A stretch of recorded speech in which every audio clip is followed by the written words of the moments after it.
están? Soy Elise Erbayán.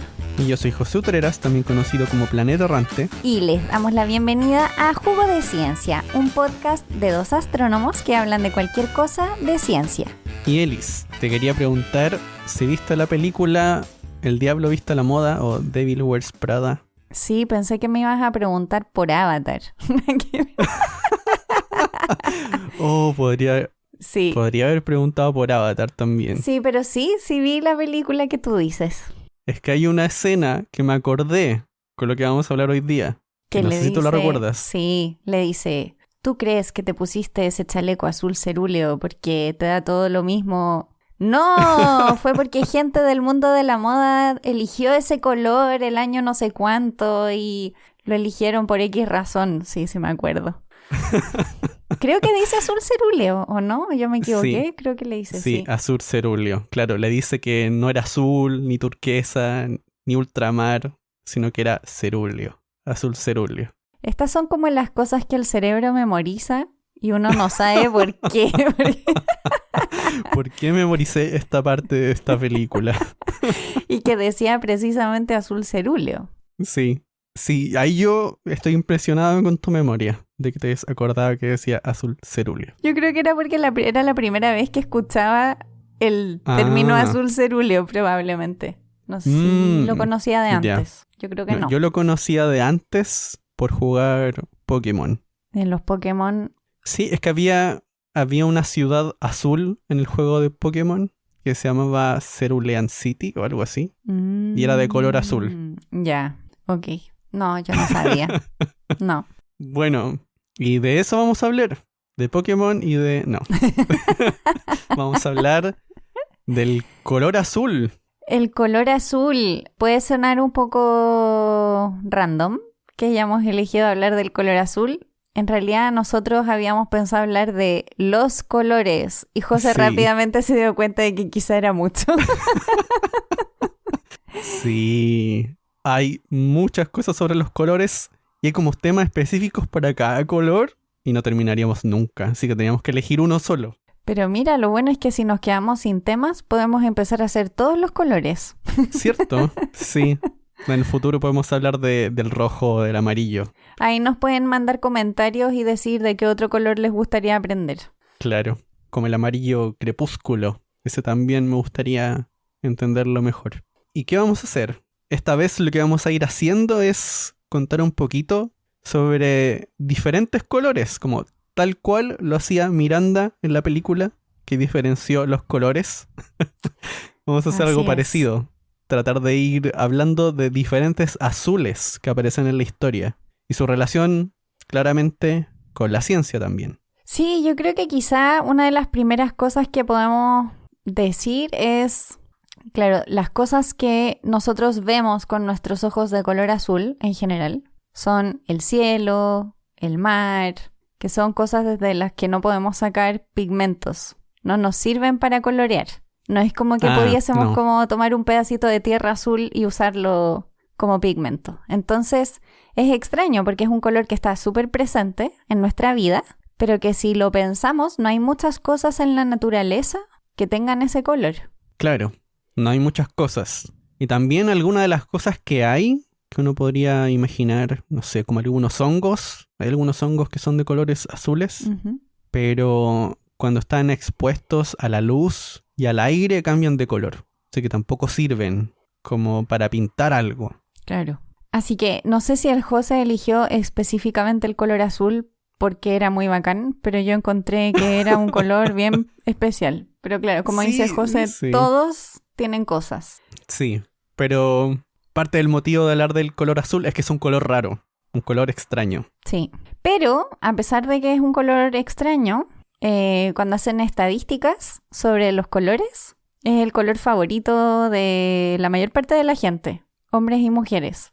¿En serio? Sí, estuve leyendo como algunas encuestas de colores y, por ejemplo, por decir una, ¿sí? Los resultados de una encuesta de la Universidad de Maryland decía 42% de los hombres eligieron el color azul como color favorito y 29% de las mujeres. y el siguiente color de las mujeres igual era como muy cercano al azul, era como el morado. Entonces es un color que de alguna forma está como súper presente en nuestro subconsciente de alguna forma.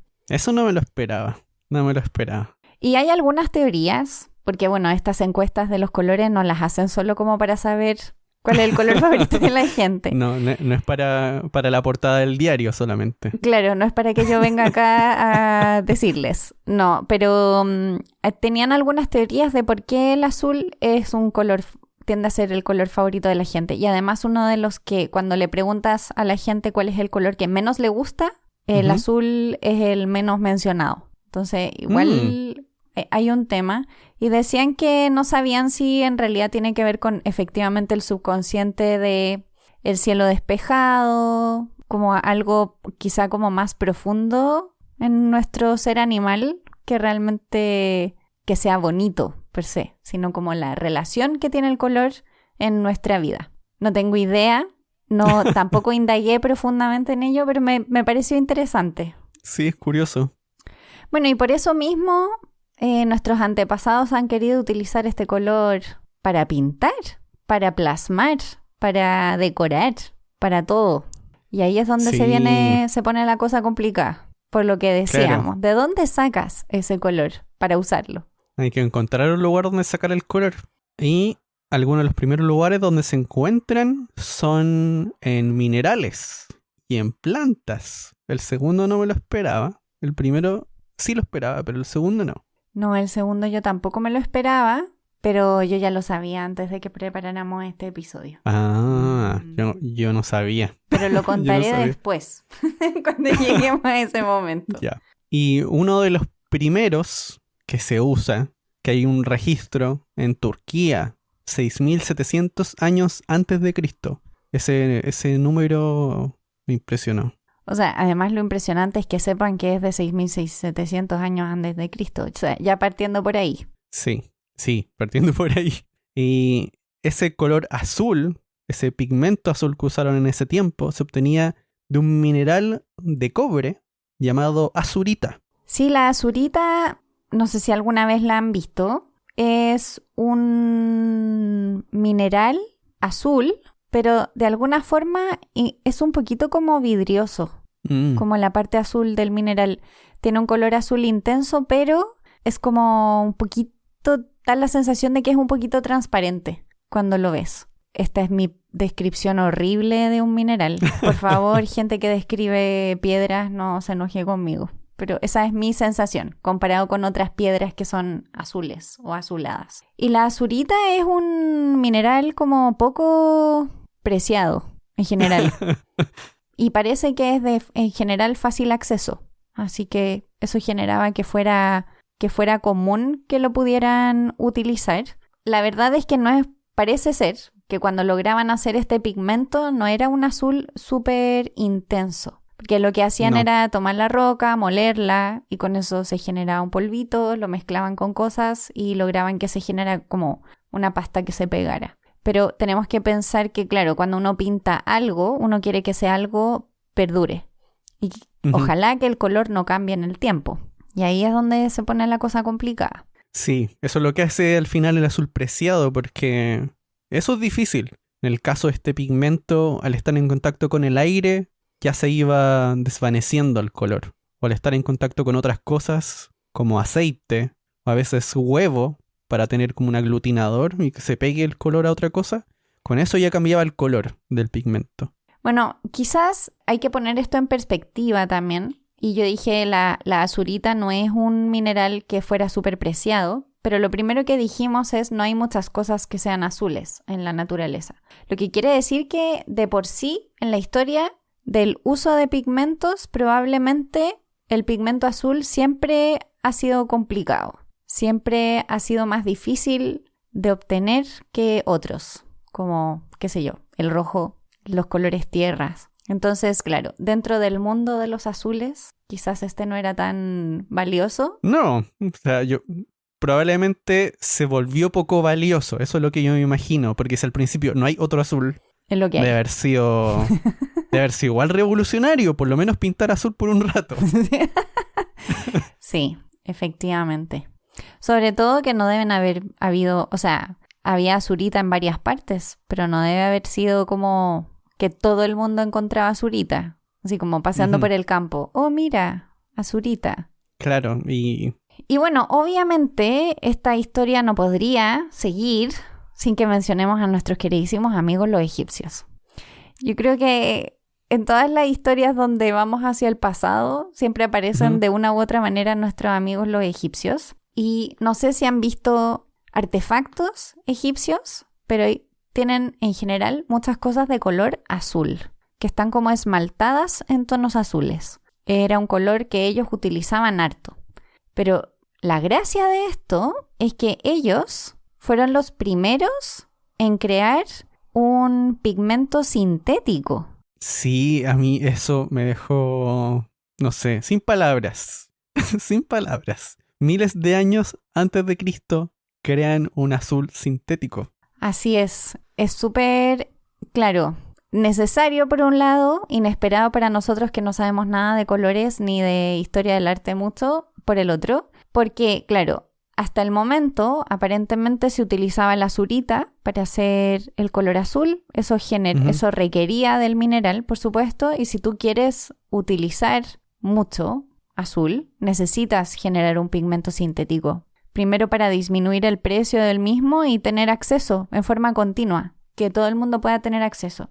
Y ellos generan entonces este pigmento en base a sílice, cal, cobre y también otras sustancias de metales alcalinos, como una mezcla, básicamente. Esta mezcla la calientan a muy alta temperatura y eso genera una especie de mezcla, como un poquito como transparentosa, pero opaca. O sea, esto suena raro. Es como la azurita, cuando les digo como la azurita da esta sensación un poco como vitrosa. Un polvito. Esto también era un poco así, era opaco. Y ahí también, como decía José, lo mezclaban con clara de huevo y con otras cosas que generaran que se espesara. Y con eso generaban su pintura sintética. Sí. A mí una cosa que me encanta de esta historia es que sabíamos que existía el azul egipcio por los escritos del azul egipcio.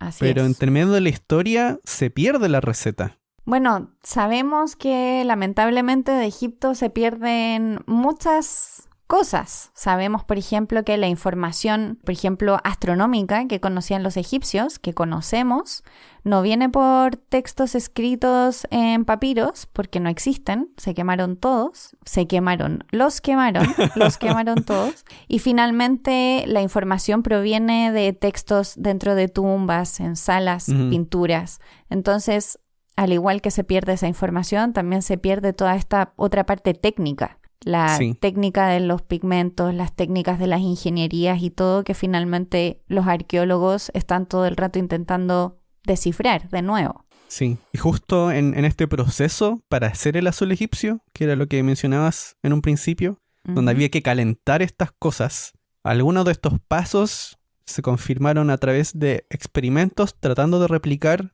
el azul que estaba en los objetos que existen. Entonces trataban de hacer la mezcla y después comparaban el producto final con lo que existe de cosas de Egipto. Y igual me imagino que toman en cuenta cómo eso que existe de Egipto ha cambiado en el tiempo, porque efectivamente no es lo mismo el pigmento hoy que hace 5.000 años.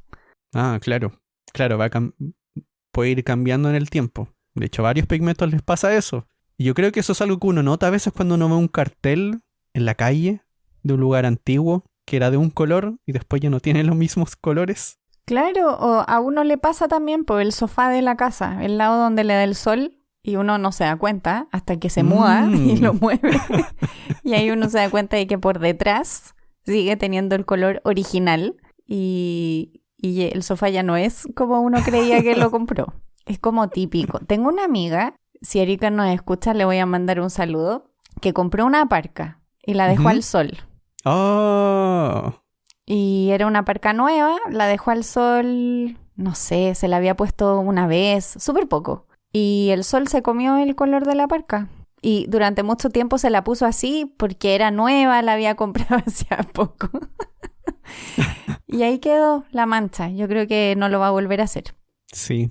Ahí uno puede, o sea, para explicar, hay dos cosas que suelen pasar, o que pueden pasar. Una es que la luz interactúe con algún enlace, puede romper algún enlace o puede cambiar las moléculas o puede facilitar una reacción química también, en algunos casos. Y eso va a cambiar, por un lado puede cambiar el color que refleja o que absorbe la tela, en este caso. O también puede cambiar cómo se refleja la luz, que eso también puede cambiar el color. Claro, porque al final lo que nosotros hacemos es percibir los colores y se nos olvida que en realidad son moléculas. Es luz interactuando con moléculas y que por eso vemos lo que vemos. Eso se nos olvida. Es como, no sé, como que creyésemos que es como una propiedad intrínseca, pero es una propiedad que puede variar. Por supuesto que puede variar en el tiempo. Sí. Bueno, y no quedó ahí. No quedó ahí. No, pues no queda ahí porque había otra piedra que también es azul y que aquí por lo menos en Chile conocemos harto. ¿En serio? Esa piedra se llama lapislázuli. Existe en otras partes, no solo en Chile hay lapislázuli. Y de hecho, en Egipto había lapislázuli, lo traían de Afganistán y lo usaban para joyería. Era una de las piedras preciosas que utilizaban. Y ahí yo te pregunto a ti, porque no me queda claro. ¿Por qué no lo usaban desde el principio como pigmento? ¿Por qué no lo usaban como pigmento desde el principio en Sí. Egipto? Bueno, por un lado está el viaje, que tampoco debe ser tan extenso comparado con otros lugares, no sé, de Europa, ir a Afganistán para obtener el lapislázuli. Pero producir el color era un proceso bien arduo, porque tenían que crear una masilla que combinaban creaban con cera de abeja, con resina y aceite. Y esa masa la iban amasando, después lo sumergían en agua y el color iba precipitando. Y después eso tenían que volver a hacerlo una y otra vez. Así que el proceso para poder obtener un poquito de color tomaba mucho tiempo. No es como en el caso de la azurita, que era molerlo. Claro. Este proceso de extracción del color era bastante largo. Y dependiendo de qué tan bien uno lo hiciera, iba a ser la calidad del pigmento. Que el pigmento del lapislázuli se llama ultramar o ultramarino. Qué interesante. O sea, si tú tomas lapislázuli y lo mueles, no te resulta. O sea, lo mueles, claro. Resulta un polvo, pero me refiero hay que molerlo igual, hay que molerlo. Pero no te sirve como pigmento. ¿Qué pasará cuando haces eso? ¿Qué hará? No sé, ahora como debe estar mezclado con otras cosas también, no debe ser un azul tan puro. Eso es lo que yo me imagino. Sí, puede ser. Bueno, cuando uno ve lapislázuli tiene vetas en general de otras cosas, como... Yo no sé qué es lo que tiene con qué suele estar el lapislázuli, pero efectivamente las piedras suelen tener como unas vetas blancas que cruzan la piedra. Bueno, dicen que efectivamente, y me imagino que también es otra de las razones por las cuales no lo hacían, efectivamente como traían el lapislázuli de lejos, era harto el camino, dicen que en realidad era súper caro. Sí.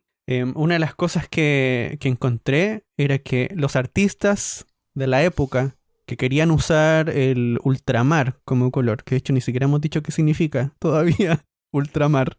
Significa al otro lado del mar, o del otro lado del mar. Allá, lejos. Allá lejos, allá al otro lado. Y en algunas historias, bueno, en parte de lo que leí, los mecenas que auspiciaban a algunos pintores, además de darles oro, a veces también les daban azul marino. Era tal como darles dinero. Darles azul marino. Azul ultramar. Y parece que hubo un momento en la historia en que llegó a ser más caro que el oro. Qué increíble, todo por un color. Sí, también hay una idea, como una hipótesis, de que una pintura de Miguel Ángel está incompleta porque se le acabó la plata para comprar. Y no podía seguir. El ultramar. Pero que hubiese seguido con azurita nomás, por último. Es que, bueno, no sé. Es que también ese color se solía usar para pinturas, no sé, como para la Virgen María, para Jesús. Claro, cosas importantes. No era cualquier pintura. Claro, ahí también empezamos con la calidad de los pigmentos. Y claro, los pintores tendían a utilizar el ultramar cuando eran cosas importantes. Y si no eran importantes, utilizaban azurita, que era más barato. Oye, esto es como, ¿te imaginas? Así estilo Arquímedes. Así como, yo le encargué a un pintor famoso esta pintura con azul ultramar y yo quiero comprobar que de verdad fue eso y que no me está engañando con azurita. Seguramente podían como testear si era o no era. Ah, sí, sí, podían hacerlo. No sé si lo viste. ¿No? ¿Cómo lo hacían? Lo que podían hacer era, que igual lo encuentro un poquito arriesgado hacerlo, si es que de verdad es ultramar, pero si queman la azurita, se vuelve negra. En cambio, el ultramar puede resistir más tiempo, que ese era otro beneficio del ultramar, era que era resistente a la exposición a la luz, era un color resistente, a diferencia del que venía de la azurita. Aunque habían en otros lugares que usaban azurita, que lo quemaban un poquito para hacer un azul más oscuro. Ya. Pero hay una manera de diferenciarlo. Eso sí, ya había un momento en el que la gente estaba buscando poder hacer algún azul sintético, porque el ultramar es muy caro. Sí, po. ¿Y cuándo lograron que eso sucediera? Es un proceso que en un principio uno puede pensar que fue inmediato, pero fueron pasando una serie de cosas para que se llegara a tratar de encontrar un ultramarino sintético, o como para que la idea apareciera, ¿ya? Ujú. Y bueno, habían algunos registros de un color azul en las murallas de algunos hornos de cal, que son como hornos que se usan para hacer ladrillos, cosas así. Pero en estos hornos había un color azul. Pero había un ¿Y que lo color usaban? azul. Ya, pero ¿era azul porque se ponía azul con el tiempo o porque originalmente ya desde el principio era azul? No, se ponía azul en las murallas de estos hornos. Ya. ¿Y qué lo usaban? Lo usaban como piedras, como para decorar, pero no se les ocurrió inmediatamente hacer un pigmento con eso. Pero esa era una de las primeras ideas. Entonces la gente comenzó a decir, oye, si hay azul aquí, tal vez se puede hacer. Claro. Y también habían personas que están encontrando algunas piedras azules que se formaban en volcanes. Ujú. Así que tenemos como dos líneas que apuntan a que tal vez en algún lugar con la suficiente temperatura uno podría llegar a producir alguna especie de piedra azul. Claro. Y piedras azules que se parecían un poco al lapislázuli, que esa era la otra cosa también. Ujú. Y en 1806, dos químicos, Desormes y Clement, hacen un análisis químico, que esto es una cosa que se está haciendo ya de manera un poco más común, que se comenzó a hacer unos años atrás solamente.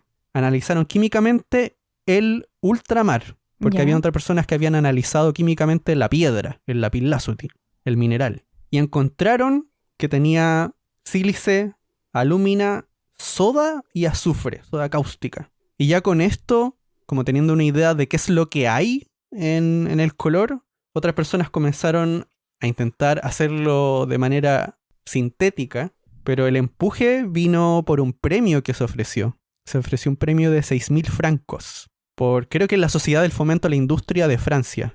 Y el fomento a la industria quería un pigmento azul. El Fomento a la Industria quería un pigmento azul, sí. Bueno, ¿por qué no? Y ahí hay dos personas que lograron hacerlo. A la vez. A la vez, sí.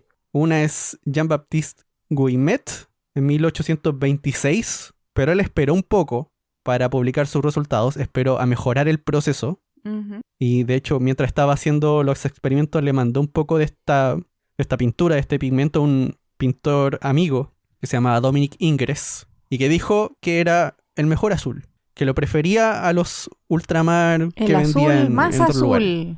El azul más azul, el mejor azul, exactamente. Y eso después lo anunciaron en la Academia de Ciencias. Ujú. Pero había otra persona que también estaba haciendo el azul y que le había dicho a alguien en la Academia de Ciencias, que se llamaba Christian Mellin, que era un profesor de química. Y él le había dicho a alguien en la Academia de Ciencias, oye, yo estoy haciendo también experimentos del color azul. Antes de que se publicara que alguien ya lo había hecho. Entonces cuando él vio que alguien lo hizo, se enojó. Como, ¿cómo es posible? No sé. Pucha, cosas que pasan. Sí, cosas que pasan. Y el otro descubridor, el primero, le respondió, yo lo había descubierto antes, en todo caso, solo que me esperé un rato. Y al final el proceso de Guillemette, el primer descubridor, era un poquito más barato. Que eso era también lo otro que se quería Claro. en este premio de 6.000 francos, crear un método un poco más barato de producción del ultramar. ¿Y qué nombre le pusieron a este azul? ¿Tenía nombre? ¿No tenía nombre? No sé, solo conozco como azul ultramar. ¿Se habrá llamado azul de Wilmette? No tengo idea, pero no sé, es como que porque me llama la atención que se llame igual que el otro. Azul Wilmette. Mira, lo busqué y así se llama. Ah, ya viste. Sí, pues porque el de ultramar es desde la roca, pues entonces había que ponerle otro nombre. Toda razón, toda razón. Azul Wilmette. ¿Cómo le van a poner otro nombre? ¿Qué mejor nombre que el propio tuyo? Sí, y leyendo también sobre esto, bueno, cada vez que ocurrían este tipo de cosas, como descubrir estos colores o hacer un pigmento nuevo, ocurría una especie de boom en el uso del color por los artistas. Ujú. No sé, se repitió en prácticamente la historia de todos los azules que se iban descubriendo. Ocurría un uso masivo del nuevo pigmento y comenzaban a aparecer más pinturas con colores azules. Ujú. De hecho, eso también pasó cuando comenzó a llegar el ultramar a Europa. Sí. Y algo que encontré curioso del ultramar era lo que se llama la enfermedad del ultramar. ¿Cómo era tóxico? No, Ah, no, o sea, yo al principio pensé que era eso. Al principio pensé que era eso, pero la enfermedad del ultramar en realidad se refiere a que el color se va perdiendo con el tiempo. ujú. Pero los químicos no tenían claro por qué. Porque cuando analizaban las pinturas, el ultramar seguía igual, ahí, igual de intenso. Ya. Se analizaban químicamente el ultramar. Lo que comenzaron a notar, como hace poquito, el 2020, recién, o sea, recién, Ujú. es que el ultramarino, el ultramar, actúa como un catalizador y que acelera la degradación del medio adherente con el cual se pega el ultramar a la tela. O sea, Ya. degrada lo que lo acompaña, Por ejemplo, la clara de huevo. claro. Y al degradar eso, se crean como microfisuras, fisuras que no se pueden ver A simple vista. a simple vista, pero esas microfisuras cambian como la tela refleja la luz y no lo hace de manera uniforme. Ya. Y cuando tienes esas microfisuras comienzas a reflejar otros colores, además del azul. Entonces se comienza a volver más blanco, más opaco. Mm. Y ahí se va perdiendo de a poco la intensidad del azul, a pesar de que el pigmento sigue ahí. Qué curioso. No sé, ahora como que se me vino a la mente imágenes como de la gente cuando está restaurando cuadros. Que siempre pienso que, o sea, no puedes restaurar sin intervenir. Porque, por ejemplo, eso que tú estás diciendo ahora de las microfisuras, no hay forma de arreglarlo.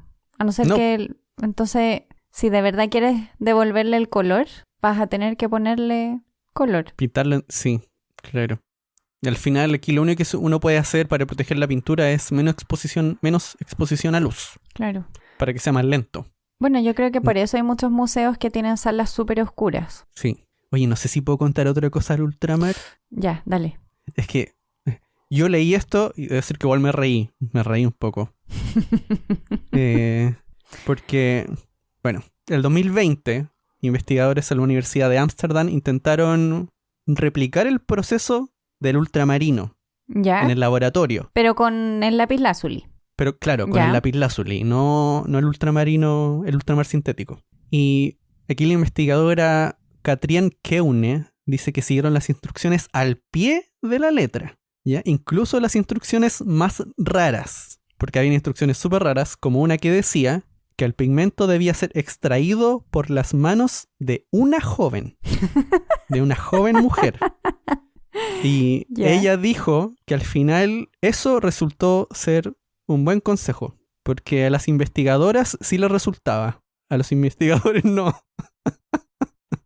Bueno, a las mujeres se les corta la mayonesa, ¿no?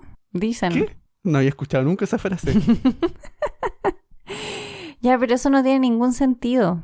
O sea, las mujeres estaban siguiendo una indicación que los hombres no estaban siguiendo, probablemente. Es lo único que se me Sí. ocurre.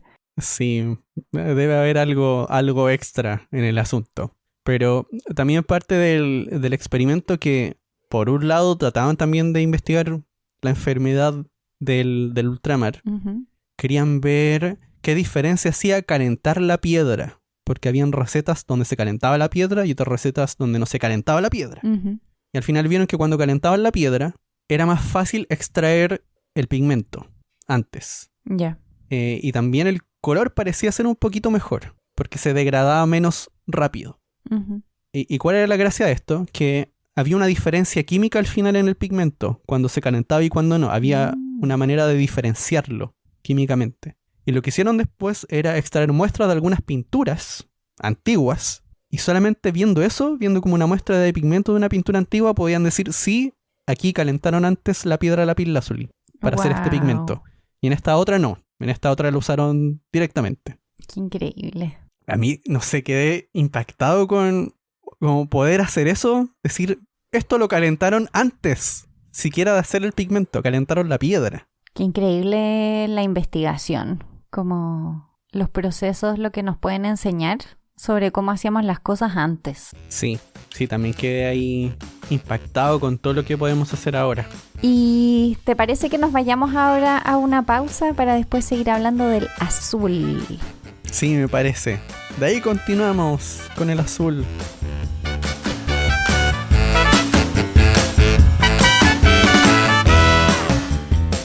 ¿Sabías que algunos de los colores azules en las pinturas de Van Gogh eran originalmente morados? Esto ocurre porque los pigmentos rojos que utilizó el artista solían venir de pigmentos de insectos que se deterioran con la luz, dejando atrás solo pigmentos más duraderos como los azules.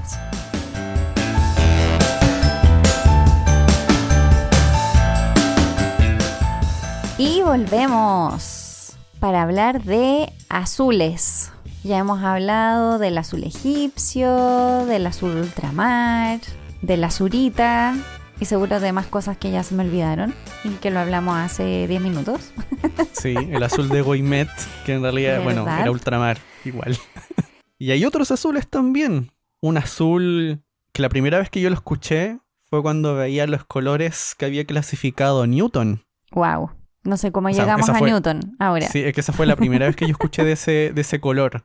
La primera vez, que es el índigo. El índigo. Sí. Sí, yo creo que lo había visto probablemente en alguna caja de lápices de colores. Ah. Sí. Uh-huh. Sí. Es que recuerdo que Newton quería separar como los colores del arco iris en un número más perfecto, 7. Entonces tenía que agregar un color extra y ese era el índigo. Ah, eso igual es como trampa, ¿o no? O sea, que si quieres lo dividimos en infinitos colores, po. Sí, también.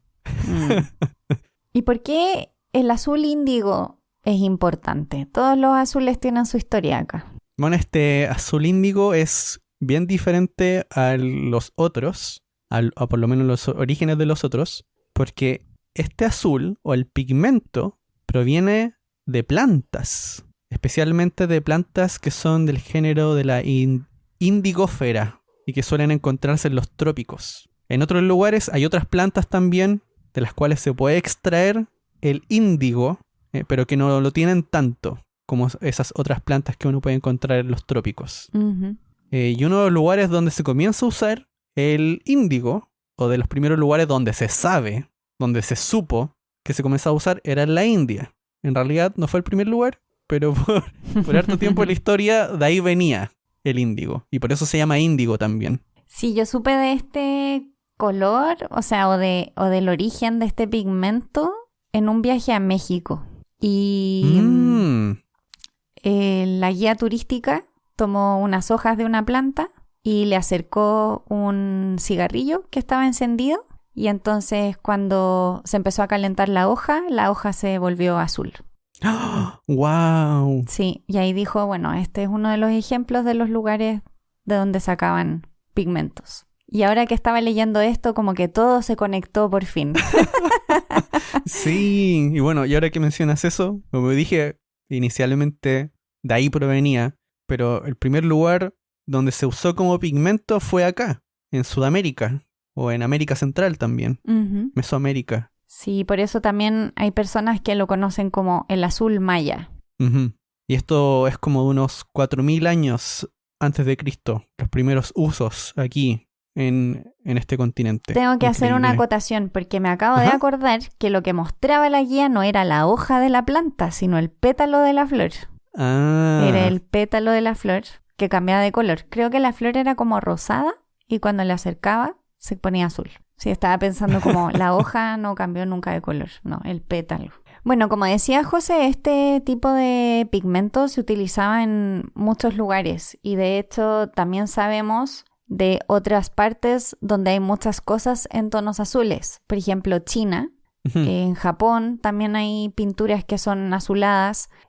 Telas en particular, telas teñidas. Sí, algunas de las cosas que tienen los pigmentos a veces es que pueden pintar algunas cosas más fáciles que otras, por la afinidad que tengan, la afinidad química. Y en el caso de Japón, lo que más usaban para teñir el algodón, por ejemplo, era el índigo. Si querían teñirlo de algún color azul.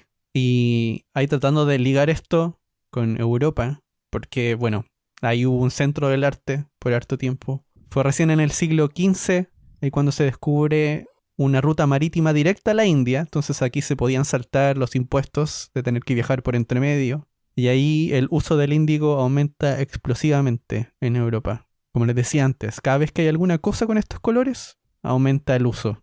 Parece que más encima este es un tipo de pigmento que todavía utilizamos. Sí. Hasta el día de hoy para justamente eso, para teñir textiles. Sí, como los jeans. Bueno, cuando comienza a llegar más de forma masiva a Europa, que es como en el siglo XVI, después de descubrir esta ruta directa comercial, se comienza a usar mucho por la gente que teñía ropa o por las personas que hacían impresiones, pero decían que tenían varios problemas a intentar usarlo porque no es soluble en agua y cuando estaba en contacto con el aire se volvía insoluble, o sea, como para poder esparcir el color. Y también había algunos problemas con la toxicidad de todas las manipulaciones que tenían que hacer para poder volverlo soluble, porque tienen que combinarlo con alguna otra cosa.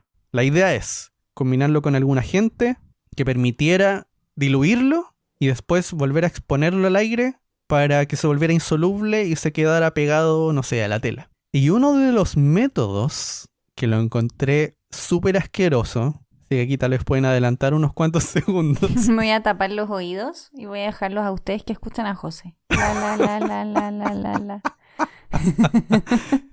Pero aquí lo que hacían para hacer ese proceso que en química es reducir el químico, porque después se oxida. Para reducir el químico lo que usaban era orina. Bueno. Y la orina reducía el color, lo volvía blanquecino, un color blanco. Y después cuando lo exponían al aire y a la luz, se volvía azul. Ya. Después comienzan a usar urea sintética. Y ya no tienen que seguir usando orina. Y también había otro método en el cual, por lo menos que usaban en Japón, que esto debe haber sido mucho, pues, o sea, que esto no sé si sabían lo que estaban haciendo en realidad, porque lo que hacían era usar un cultivo de bacterias. Entonces no sé exactamente cómo era que lo hacían. No, yo creo que quizás no sabían exactamente cómo funcionaba el proceso, pero funcionaba. Sí, funcionaba. Ya, pero entonces esa cosa de la orina, los mayas también lo hacían así. O sea, es que a lo que voy es, esto llegó a Europa y los mayas venían utilizando esto hace un montón de tiempo. Está lleno de pinturas azules. Como que no entiendo cómo puede haber sido tan difícil. Es que creo que los mayas hacían otras cosas también, porque los mezclaban, los ponían directamente en los edificios. Entonces los mezclaban con otras cosas y el color quedaba ahí. Ya. No era, al menos por lo que recuerdo, no recuerdo haber leído que pintaran ropa. No sé si pintaban ropa con el azul. Recuerdo que lo vieron en edificaciones por primera vez, el color azul. Sí, no tengo idea si lo hacían con textiles en realidad. Pero creo que habían también, ahora que lo dices, que ahora no me estoy acordando de esto, que habían algunos rituales donde usaban el color azul. Así que tal vez sí tiene que haber estado en algún textil. Pero también me surgió la duda, ¿qué era lo que hacían para usar el índigo? Sí, además, o sea, de lo que leí era un azul como duradero también. Como que era un buen color azul, que se deterioraba poco, aguantaba harto la humedad, que Sí. tiene sentido, pues sí lo usaban en el Ecuador. Pero parece que no era el azul verdadero, porque en alguna de estas mitologías algo que encontraba es que existía esta historia del azul verdadero y que trataban de encontrar el azul verdadero. ¿Y cuál es el azul verdadero? Buena pregunta. Aquí el azul verdadero, químicamente, lo que significaría sería que un químico absorbiera las partes de luz que corresponden a los colores rojos, naranjos, amarillos y un poquito del verde y solo reflejara la parte más azul. Que eso no pasa del todo con estos pigmentos. Siempre dejan pasar un poquito de otros colores. No estoy tan segura de que los artistas hayan querido eso, José. Cuando los artistas pensaban No sé si en el los azul perfecto, sí. no creo que hayan pensado en eso.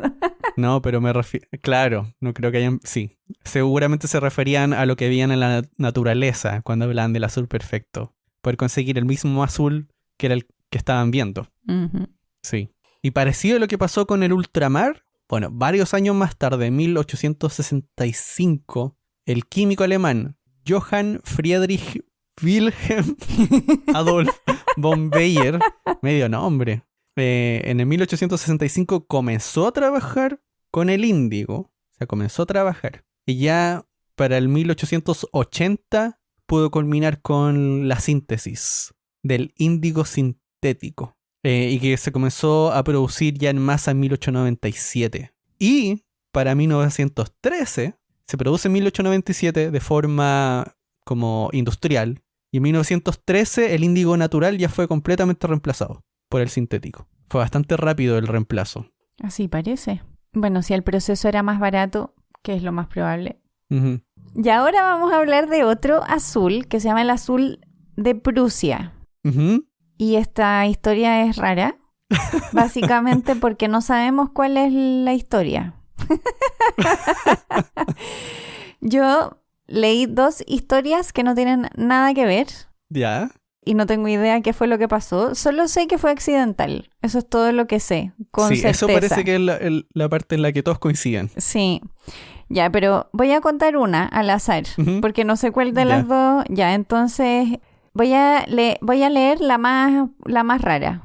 Ajá, Ya, ya. entonces en 1704 Ujú. una persona llamada Johann Conrad Dippel estaba buscando crear el elixir de la vida. ¿Qué?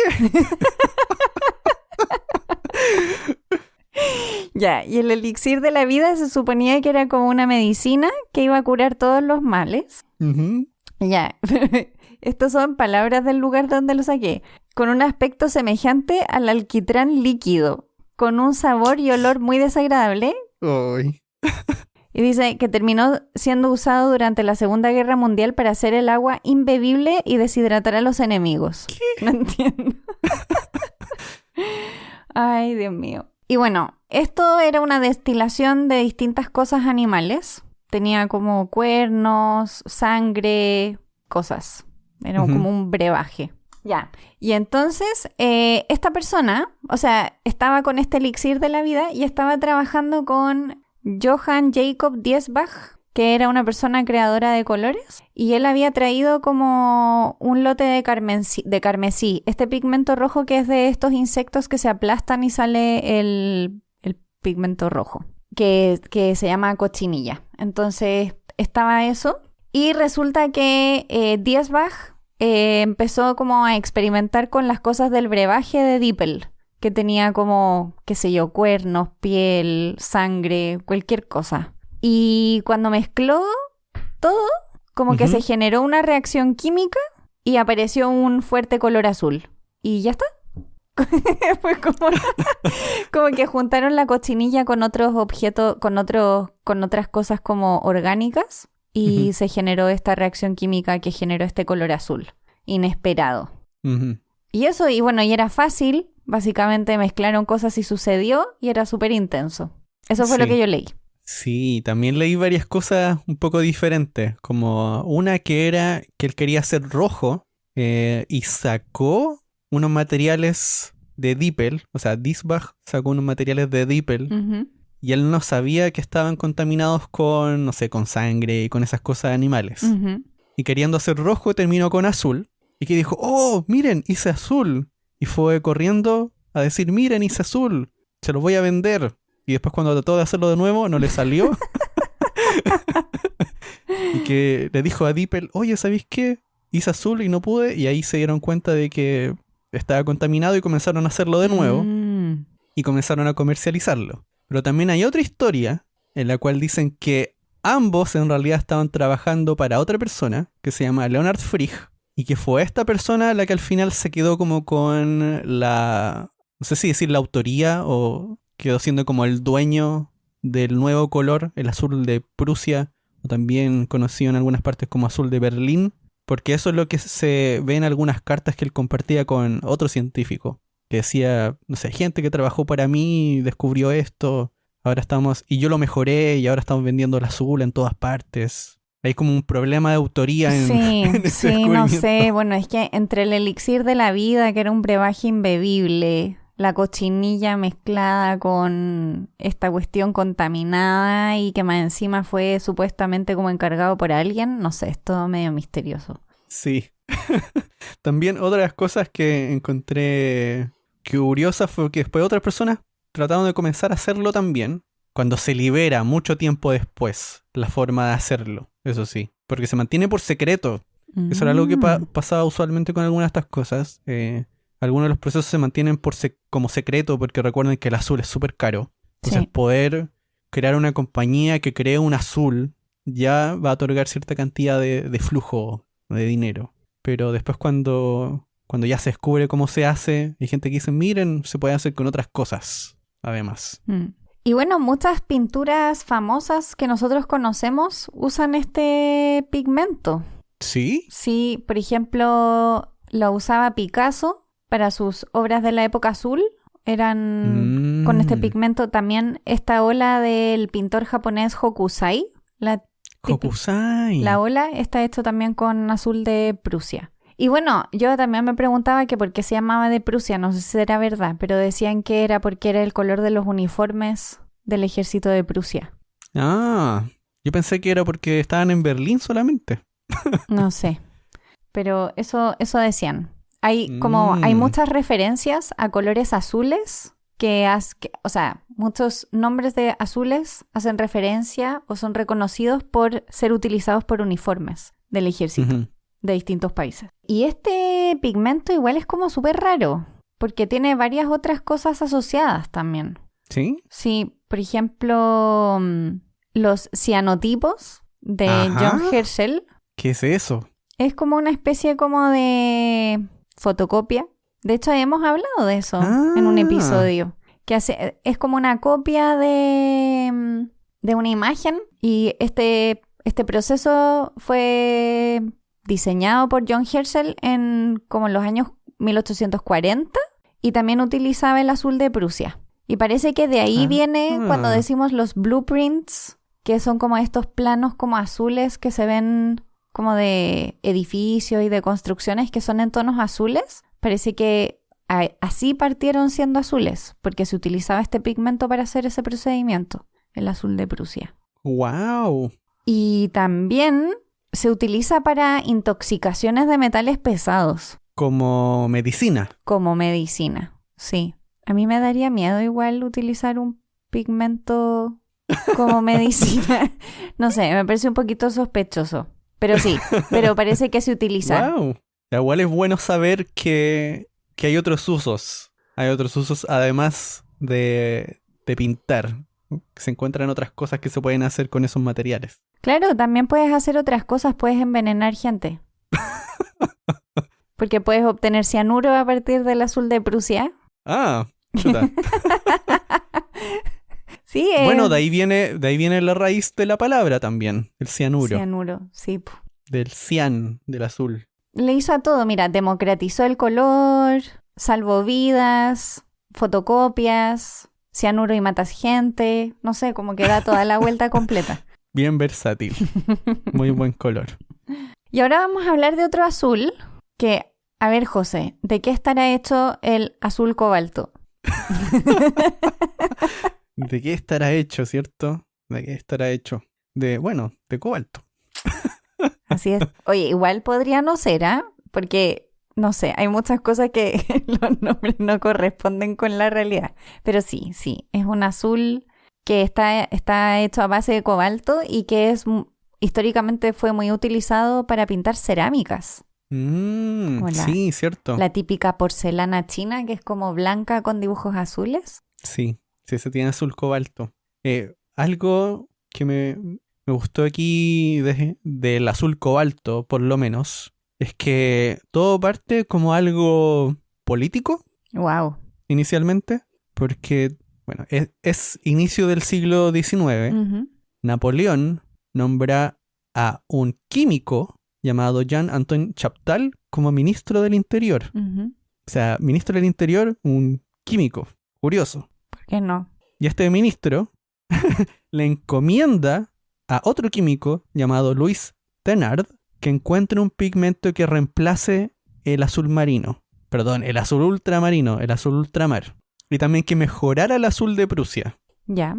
Y ahí fue que comenzó a investigar con el cobalto en base a las cosas que se sabían de los otros azules. Y obtuvo un pigmento que era estable. Y era un poquito más barato, pero seguía siendo caro. O sea, cumplió, pero no tanto. Ujú. No iba a ser este azul súper barato que estaban esperando en un principio. Y que encontró calentando de nuevo. En estas cosas siempre se hacían calentando óxido de cobalto y óxido de aluminio a miles de grados Celsius. Pero no sé, se lo encontré curioso porque necesitamos un nuevo azul. Ponte a trabajar y Sí, encuentra un azul hazlo nuevo. pasar. El problema es que no es un azul muy duradero, como se deteriora con facilidad. Bueno, pero relación calidad-precio, Sí, al final todo eso influye. sí, Al final todo eso influye en el color que uno quiere elegir. sí. Pero también, como les decía, cada vez que hay un azul nuevo, hay gente que lo va a usar. Aquí entre medio, porque hay otro azul bien importante, pero antes de hablar de ese, quería hablarles de, así rapidito, de uno que se descubrió en 1861, que se llamaba azulino. Y lo que me llamó la atención de este color es que lo encontré en unos artículos de química, que se llamaban Noticias de Química, 1861. Y aquí decía, por algunos meses ha existido un nuevo color en el mercado que ha causado una interminable serie de preguntas sobre su naturaleza y origen.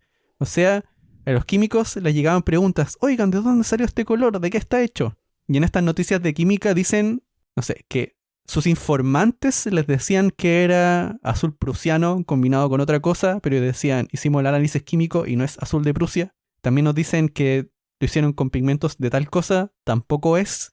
Y tratan de hacer todo un análisis químico para poder deducir de dónde salió el color. ¿Y lo descubrieron? No totalmente, en realidad. No, al final solamente terminan con algunas ideas de qué puede ser y qué no, pero no saben exactamente cómo está hecho ese color azul. Y al final muestran unas instrucciones de cómo usar el color, porque hay que hacer unas cosas antes para poder aplicarlo a una tela, por ejemplo. Pero lo encontré curioso, que era como un grupo de químicos tratando de descubrir de qué estaba hecho el azul que estaban vendiendo. Es como la farándula del color. Más o menos. Un mundo total y absolutamente desconocido por nosotros. Y un gran cambio en los pigmentos sintéticos ocurrió en 1927, cuando se crea el azul phtalo. ¿Y ese nombre tan raro? ¿Cierto? Sí, es azul de ftalocianina, que son las moléculas de las cuales proviene al final este pigmento azul.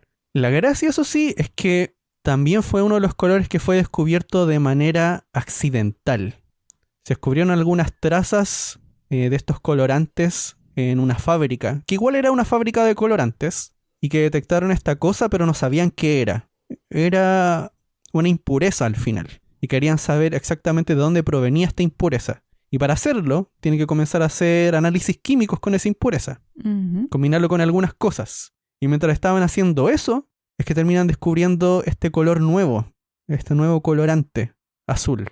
Y la gracia era que no era tóxico como otros, era bastante resistente a la acidez, se adhería bastante fácil, era muy resistente y era muy azul. Muy azul. Yo esto diría que se acercaría a ese azul verdadero. Porque cuando uno analiza el tipo de luz que absorbe, prácticamente lo único que no absorbe es azul.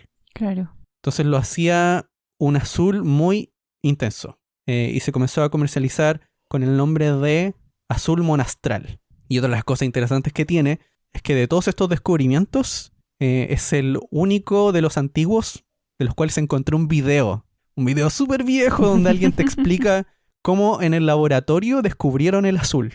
Que lo encontré, no sé, bien entretenido. Bien entretenido. Qué increíble. O sea, yo me imagino que en todas estas cosas siempre deben haber muchos descubrimientos accidentales. Porque al final son reacciones químicas inesperadas, yo creo, muchas veces. Claro, son reacciones químicas que nos esperan inicialmente. Ah, y este color ahora es el que se produce en mayor volumen. O sea, este es el azul más producido de todos, el azul de eftalo, porque es súper estable, además, muy muy estable. Es un buen azul. Sí, pero también tiene el problema que opaca mucho a los otros colores, así que no hay que mezclarlo en mucha cantidad, Ya. porque tiende a dominar en color. Y hoy se estudia el uso de este compuesto en celdas solares y en computadores cuánticos. ¿Para qué? Es por las propiedades de los electrones que tiene, como puede almacenar información en los electrones en algunos casos o almacenar energía. Porque varias de estas cosas de colores tienen algunas propiedades químicas en cuanto a sus electrones que son bastante raras. O sea, cosas que yo por lo menos no sabía de antes, de química. Bueno, pero si resulta eso, capaz que el precio del azul suba, po. Ah, bueno, ¿sabes qué? Había encontrado un blog de química donde hablaban de algunos de los problemas del azul ahora con el COVID, de algunos tipos de azul y cómo han ido aumentando de precio. Bueno, todo ha ido aumentando de precio, no solo el azul. Sí, sí. Pero es que en algunos casos, bueno, la historia pasaba que algunos azules eran subproductos de alguna otra actividad. Como por ejemplo la azurita era un subproducto de la mina de plata. Entonces cuando cae la minería de plata en Europa, cae la producción de azurita y así. Así que son cosas que parece que suele pasar, que van decayendo el uso de algunas cosas ante algunas crisis. O sea, claro, no, creo que hasta que empezamos a leer de esto nunca me había imaginado que ese tipo de cosas podían impactar en las obras de los artistas. Por ejemplo, que un color que siempre usen se vuelva muy caro, va a hacer que probablemente lo reemplacen por otro. Sí. Y una de las últimas cosas que encontré de ese azul monastral es que aún no se entiende bien por qué es tan azul. Al menos encontré un químico hablando sobre el azul monastral, y uno puede hacer un análisis del tipo de luz que tiene que absorber, y hay una parte que se entiende más o menos de por qué absorbe tanto colores naranjos y amarillos, pero hay otra parte que uno ve en el monastral que absorbe mucho rojo, pero que eso no viene en sí de la molécula, sino que tiene que venir de alguna otra parte, de cómo la molécula se organiza en el tinte. Ya. Y eso no era tan claro por qué absorbe tanto rojo. Al menos en ese blog de este químico quedaba como un misterio. No sé si de verdad será un misterio. No sé, pero si lo fuera, claro, sería probablemente súper útil saberlo, porque si lo sabes, luego puedes probablemente buscar alternativas también. Sí. Y bueno, y claro, está toda esta parte química de los pigmentos, de las pinturas, pero finalmente uno de los, digamos, el rubro que se ve muy altamente impactado por esto es el mundo de los artistas. Y un artista francés, Yves Klein, patentó un azul, pero un tono. Sí, un tono de azul que se llama el IKB larga, International Klein Blue. Y a mí esto me recuerda al negro más negro. ¿Te acuerdas la historia del negro más negro? Ah, el Vanta Black, ¿no? Sí. Este artista tuvo una época donde solo hacía lienzos con colores azules, nada más. Y estaba obsesionado con que quería encontrar el azul del cielo perfecto. Y ahí ya empezamos, como el color del cielo es distinto siempre, no sé. Pero, qué sé yo, tenía una obsesión con un cielo en particular y quería ese color. Y lo patenta, y el tema es que a partir del año que lo patenta, nunca utiliza ningún otro pigmento. Como que... ¿Qué? ¿Pinta todo con azul? Pinta todo con ese azul, nada más. Tal vez bueno, no sé si será también parte de la obsesión y también parte del marketing. Sí, como el negro más negro, po. Es como que siento que es eso, es el hecho de que hay un tono de azul que solo tú puedes utilizar, nadie más va a poder utilizar y todo lo que se genera en torno a eso. Así que eso, bueno, obsesiones muchas en este mundo. Esta es una de ellas, el azul. Bueno, y hay otro azul que tiene un nombre rarísimo, o al menos a mí me parece rarísimo porque no sé cómo pronunciarlo, pero se llama YINMN. Y de itrio, IN de indio y MN de manganeso. Y José dijo que había escuchado que le decían ¿cómo? Jinmin. Jinmin. Ya, le vamos a decir así. No sabemos si se usa, pero le vamos a decir Jinmin. Fue descubierto el año 2009 por un profesor de la Universidad de Oregón que se llama Mas Subramanian. Ujú. Y también junto a Andrew Smith. Y también Y fue un... fue un accidente. Sí, también fue un accidente. En principio, en la historia, lo que dicen que él obtuvo financiamiento de la NSF Ujú. para explorar materiales con propiedades o aplicaciones electrónicas. Entonces aquí estamos hablando de chips o de Ya. procesadores. Ujú. Estamos hablando de computadores al final. Sí. Y él le pidió a su estudiante que combinara dos materiales y que los dejara en un horno. Y al día siguiente, cuando el profesor va a ver el resultado, nota un material de color azul. Ujú. Y él cuenta la historia que cuando pasó eso, va a buscar a su estudiante y le dice, ¿qué hiciste? Pero con unas palabras un poco más Claro, menos bonitas. menos bonitas. Pero que al final, si volvían a repetir el experimento, volvía a pasar. Pero también en parte de la historia él cuenta que no habrían después llegado a pensar en usar esto como pigmento, o no habrían tratado de ver si es que podía ser pigmento, si es que este científico no hubiese trabajado antes en una fábrica de tintes. O sea, sabía que era un problema, sabía que era un tema. Sabía que era un tema, sobre todo con el azul. De hecho, aquí no lo mencionamos nunca, pero hay algunas personas dentro de esta historia que trabajaban para algunas empresas Ujú. de pigmentos. Una muy famosa es BASF, que es un nombre que no voy a decir porque es muy difícil de pronunciar. Son las siglas, el BASF. Ujú. Y otra también famosa es DuPont. Ujú. Y él había trabajado en DuPont. Así que él sabía después lo que estaba haciendo, sabía que era lo que tenía que hacer. De hecho, una persona que también descubrió un pigmento de forma accidental, de apellido Perkin, después tuvo un premio con su nombre, y ese premio se lo otorgaron a Mas Subramanian por el descubrimiento de este color. Leí que en algún momento, no sé, una entrevista que leí o un artículo al respecto, que él había dicho que muchos de los descubrimientos más interesantes no están realmente planeados. Y bueno, nosotros hacemos un montón de episodios de accidentes y Ujú. chascarros, así Sí. que efectivamente. Y él decía, hay suerte involucrada, y dice, pero yo también le enseño a mis estudiantes que hay que estar alerta y reconocer cuando las cosas suceden, aunque no sean las cosas que tú quieres que sucedan. Porque claro, lo que podría haber pasado es que efectivamente hubiesen visto que se hubiese puesto azul y ya está. Fin de la historia. Se bota en la basura y se empieza de nuevo. Sí. Y hubiese sido como una pérdida. Pero claro, siento que también hay que tener ese conocimiento. O sea, esto Sí. que dice José de que había trabajado en una empresa de pigmentos, si no, hubiese pasado desapercibido. Completamente. Y otra cosa curiosa que tiene este pigmento es que refleja mucho el infrarrojo, cosa que no hacen los otros pigmentos en general. Ujú. O sea, como reflejar tanto el infrarrojo. ¿Y de qué sirve eso? Que el infrarrojo calienta. Entonces sirve para pintar cosas que quieres que se mantengan como a una temperatura más estable. A una temperatura más baja. Ujú. Sí. O sea, esto sería, si alguien cubre algo con este color, el Jinmin se mantendría frío, porque reflejaría esa luz que calienta cosas. Mira tú qué interesante. Porque además no se me ocurriría pintar de azul para lograr eso. No, Es como No. súper poco intuitivo. sí es poco intuitivo. Al final es otro uso, no tiene que ver tanto con el hecho de que sea azul. No, claro, Porque el pero infrarrojo... si tú quieres que algo se mantenga como de más baja temperatura, probablemente vas a tender de pintarlo de blanco o algo así. Sí, cierto. Bueno, y entre las cosas positivas de esto, parece que es un pigmento seguro de producir, además dura más, son pigmentos que aguantan altas temperaturas, entonces no se desvanecen con el tiempo, así que tiene como buenas propiedades en general. Es un buen pigmento.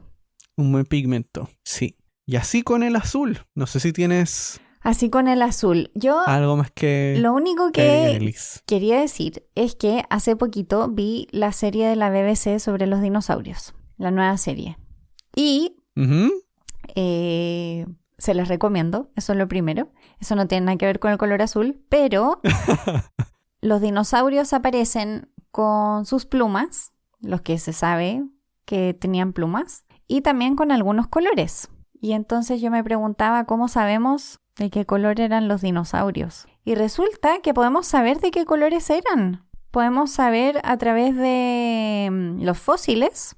Podemos es mucha gente. Los investigadores pueden deducir a partir de los fósiles de qué color eran, por ejemplo, las plumas de pájaros antiguos y en este caso de dinosaurios, a través de melanosomas, que es un tipo como de queratina, es una proteína, y los colores están asociados, aparentemente, de lo que pude leer, a distintas formas de melanosomas. Entonces, cuando ven estos melanosomas, si tienen una forma más alargada, más achatada y cosas así, pueden saber cuál era el color que tenía esa pluma que generó y que dejó la huella en ese fósil. Y algunos parece que tenían colores azulados o iridiscentes azules. ¡Oh! ¡Chan! El azul otra vez. El azul. No, increíble, increíble. Yo no sé cómo pueden saber tantas cosas desde los fósiles. Es impresionantísimo. En algún momento tal vez hablaremos de eso. Alguna vez. Siento que pero si quieren... hay que estudiar mucho para que podamos hablar de eso. No, pero me refiero a estas ideas de que tenían plumas y colores.